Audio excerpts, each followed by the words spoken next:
ओम नमो भगवते वासुदेवाय। भागवत पुराण दशम स्कंद चौथा अध्याय। कंस के हाथ से छूटकर योग माया का आकाश में जाकर भविष्यवाणी करना। श्री सुखदेव जी कहते हैं, परीक्षित, जब वसुदेव जी लौट आए तब नगर के बाहरी और भीतरी सब दरवाजे अपने आप ही पहले की तरह बंद हो गए। इसके बाद नवजात शिशु की रोने की ध्वनि सुनकर द्वारपालों की नींद टूटी।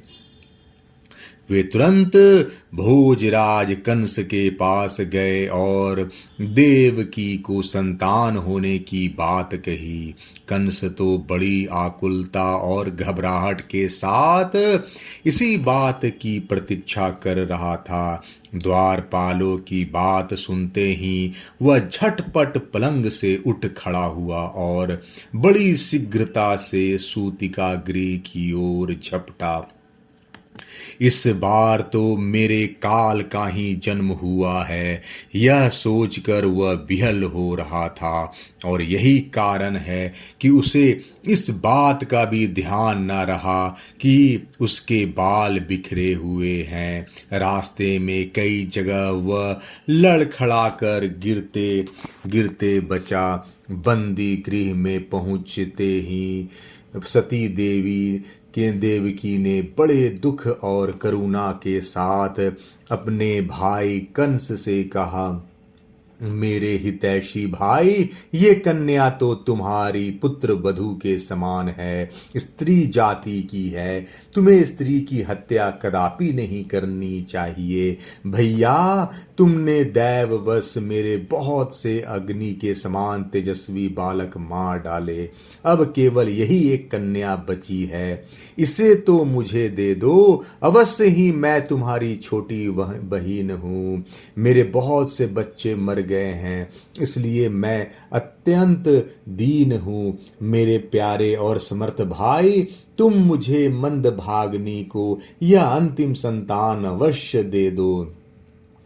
श्री सुखदेव जी कहते हैं, परीक्षित, कन्या को अपनी गोद में छिपाकर देवकी जी ने अत्यंत दीनता के साथ रोते रोते याचना की। परंतु कंस बड़ा दुष्ट था। उसने देवकी जी को झिड़क कर उनके हाथ से वह कन्या छीन ली।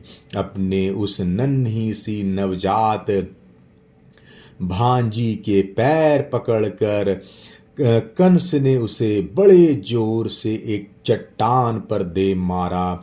स्वार्थ ने उसके हृदय से सौहार्द को समूल उखाड़ फेंका था।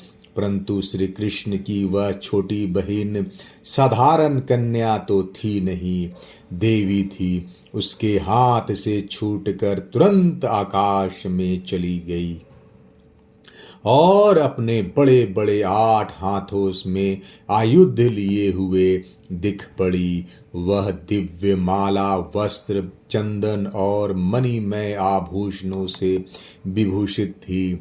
उसके हाथों में धनुष, त्रिशूल, बाण, ढाल, तलवार, शंख, चक्र और गदा, ये 8 आयुध थे। सिद्ध, चारण, गंधर्व, अप्सरा, किन्नर और नागगण बहुत सी भेंट की सामग्री समर्पित करके उसकी स्तुति कर रहे थे। उस समय देवी ने कंस से कहा, रे मूर्ख, मुझे मारने से तुझे क्या मिलेगा? तेरे पूर्व जन्म का शत्रु तुझे मारने के लिए किसी स्थान पर पैदा हो चुका है। अब तू व्यर्थ निर्दोष बालकों की हत्या न किया कर। कंस से इस प्रकार कहकर भगवती योग माया वहां से अंतर्धान हो गई और पृथ्वी के अनेक स्थानों में विभिन्न नामों से प्रसिद्ध हुई। देवकी की यह बात सुनकर कंस को असीम आश्चर्य हुआ। उसने उस समय देवकी और वसुदेव को कैद से छोड़ दिया और बड़ी नम्रता से उनसे कहा, मेरी प्यारी बहन और बहनोई जी, हाय हाय, मैं बड़ा पापी हूँ। राक्षस जैसे अपने ही बच्चों को मार डालता है, वैसे ही मैंने तुम्हारे बहुत से लड़के मार डाले, जिनके गर्भ में भगवान ने निवास किया, जिन्हें भगवान के दर्शन हुए। उन देव की वसुदेव के दर्शन का ही यह फल है कि कंस के हृदय में विनय, विचार, उदारता आदि सद्गुणों का उदय हो गया। परंतु जब तक वह उनके सामने रहा तभी तक ये सद्गुण रहे। दुष्ट मंत्रियों के बीच जाते ही वह फिर ज्यों का त्यों हो गया।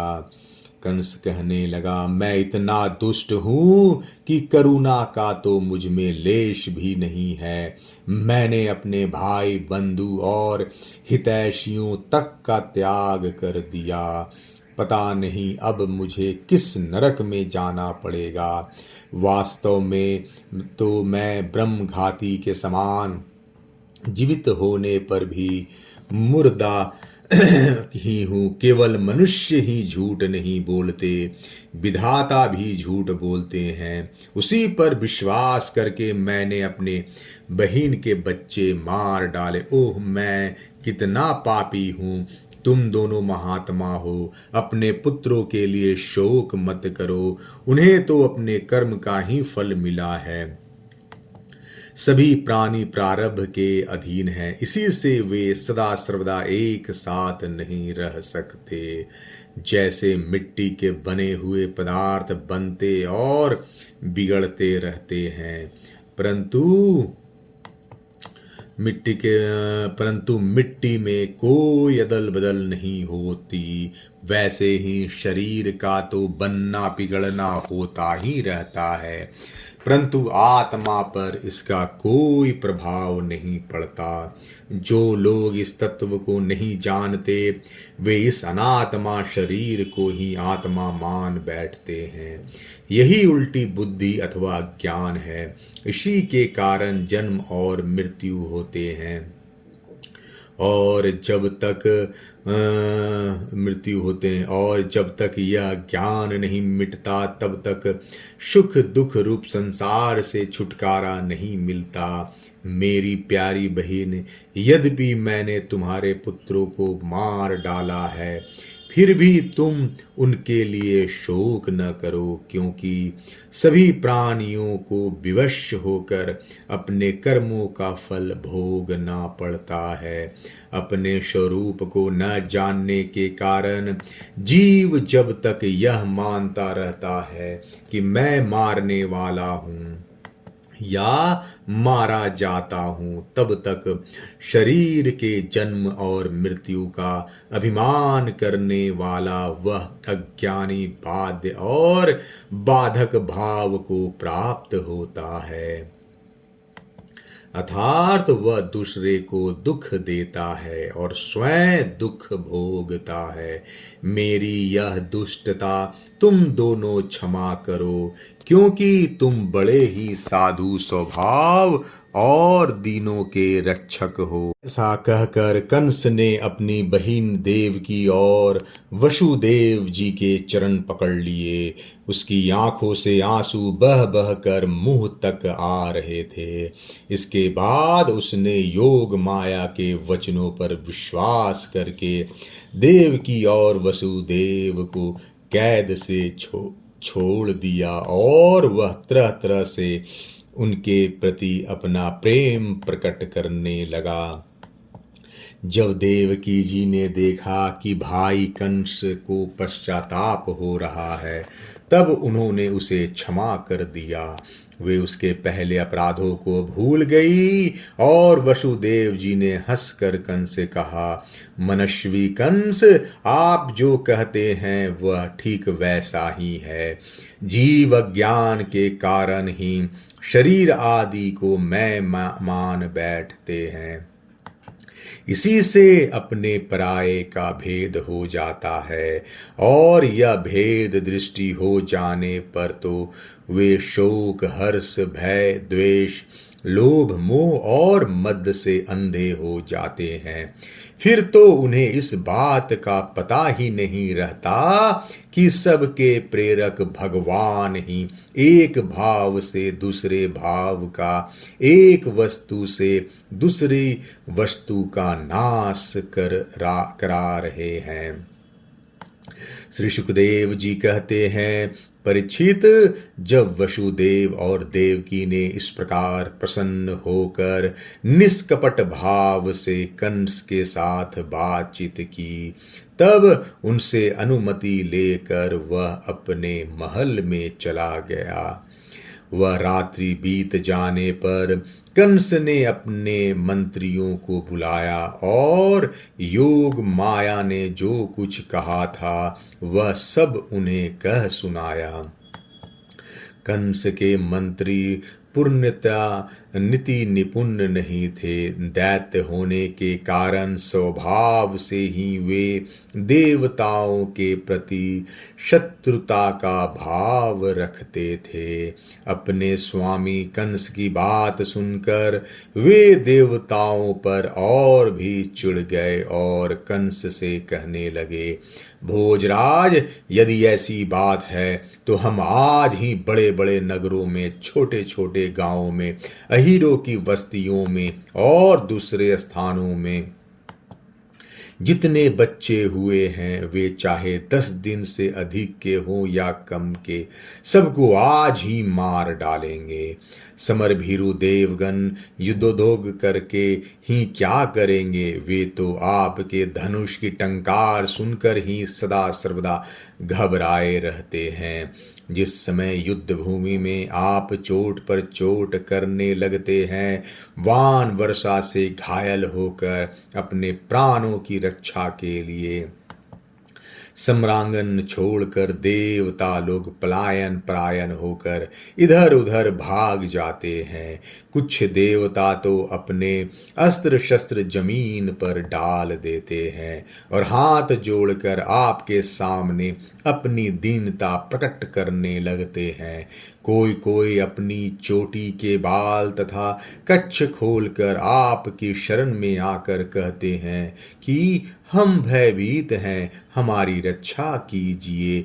आप उन शत्रुओं को नहीं मारते जो अस्त्र शस्त्र भूल गए हो, जिनका रथ टूट गया हो, जो डर गए हो, जो लोग युद्ध छोड़कर अन्यमनस्क हो गए हो, जिनका धनुष टूट गया हो या जिन्होंने युद्ध से अपना मुख मोड़ लिया हो, उन्हें भी आप नहीं मारते।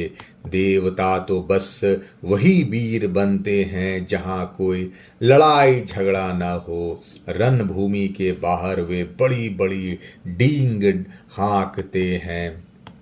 उनसे तथा एकांतवासी विष्णु, बनवासी शंकर, अल्पवीर इंद्र और तपस्वी ब्रह्मा से भी हमें क्या भय हो सकता है? फिर भी देवताओं की उपेक्षा नहीं करनी चाहिए, ऐसी हमारी राय है, क्योंकि हैं तो वे शत्रु ही। इसलिए उनकी जड़ उखाड़ फेंकने के लिए आप जैसे विश्वास पात्र सेवकों को नियुक्त कर दीजिए। आप हम जैसे विश्वास पात्र सेवकों को नियुक्त कर दीजिए। जब मनुष्य के शरीर में रोग हो जाता है और उसकी चिकित्सा नहीं की जाती, उपेक्षा कर दी जाती है, तब रोग अपनी जड़ जमा लेता है और फिर वह साध्य हो जाता है।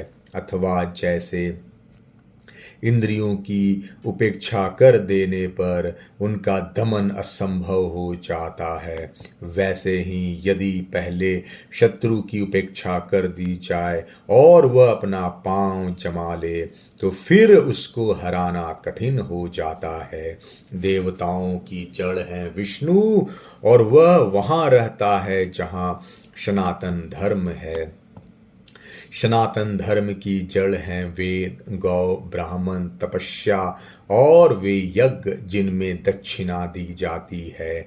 इसलिए भोजराज, हम लोग वेदवादी ब्राह्मण, तपस्वी, यागिक और यज्ञ के लिए घी आदि हविष्य पदार्थ देने वाली गायों का पूर्ण रूप से नाश कर डालेंगे।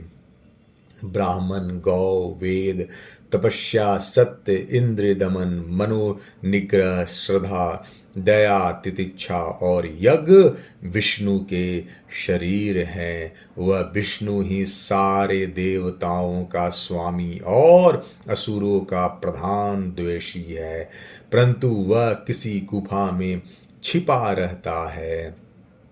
महादेव, ब्रह्मा और सारे देवताओं की जड़ वही है। उसको मार डालने का उपाय यह है कि ऋषियों को मार डाला जाए। श्री सुखदेव जी कहते हैं, परीक्षित, एक तो कंस की बुद्धि स्वयं ही बिगड़ी हुई थी, फिर उसे मंत्री ऐसे मिले थे जो उससे भी बढ़कर दुष्ट थे। इस प्रकार उनसे सलाह करके काल के फंदे में फंसे हुए असुर कंस ने यही ठीक समझा कि ब्राह्मणों को ही मार डाला जाए। उसने हिंसा प्रेमी राक्षसों को संत पुरुषों की हिंसा करने का आदेश दे दिया। वे इच्छानुसार रूप धारण कर सकते थे। जब वे इधर उधर चले गए तब कंस ने अपने महल में प्रवेश किया। उन असुरों की प्रकृति थी रजोगुनी। तमोगुण के कारण उनका चित्त उचित और अनुचित विवेक से रहित हो गया था। उनके सिर पर मौत नाच रही थी। यही कारण है कि उन्होंने संतों से द्वेष किया। परीक्षित, जो लोग महान संत पुरुषों का अनादर करते हैं, उनका वह कुकर्म उनकी आयु, लक्ष्मी, कीर्ति, धर्म, लोक परलोक, विषय भोग और सब के सब कल्याण के साधनों को नष्ट कर देता है। चौथा अध्याय समाप्त। जय श्री कृष्ण।